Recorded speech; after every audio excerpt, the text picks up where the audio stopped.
kita ada peluang. Kita ada peluang bukan saja untuk menang.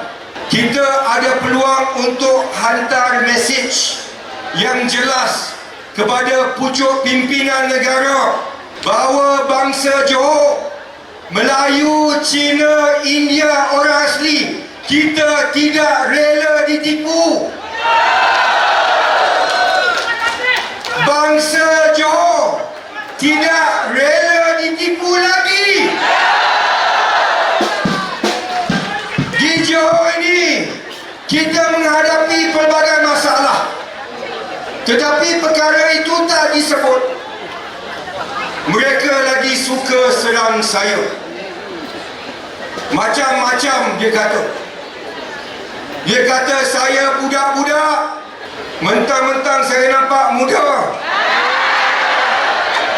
Tapi handsome ataupun tidak? Terima kasih.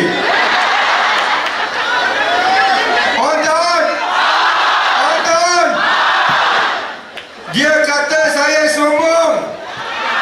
Betul ke tidak? Cakap saya angkuh dan macam-macam. Uncle, auntie, mereka serang saya sebab nak tutup kelemahan.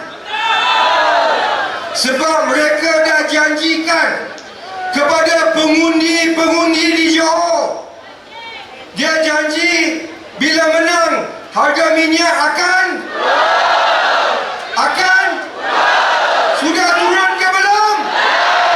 Sudah turun ke belum? Makin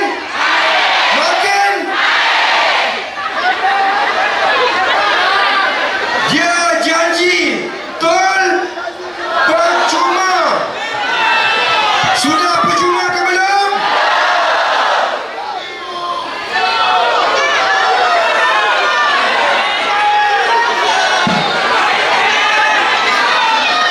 Apa lagi dia janji?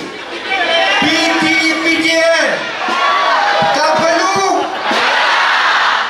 Sudah settle ke belum?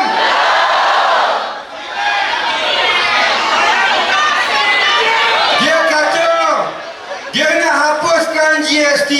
Harga barang akan turun. Harga barang dah turun ke belum? Harga barang? Dia introduce SST, tuan-tuan. Sabukah? Sabuk. Kalau marah sekalipun 11 hari bulan kita ajar mereka.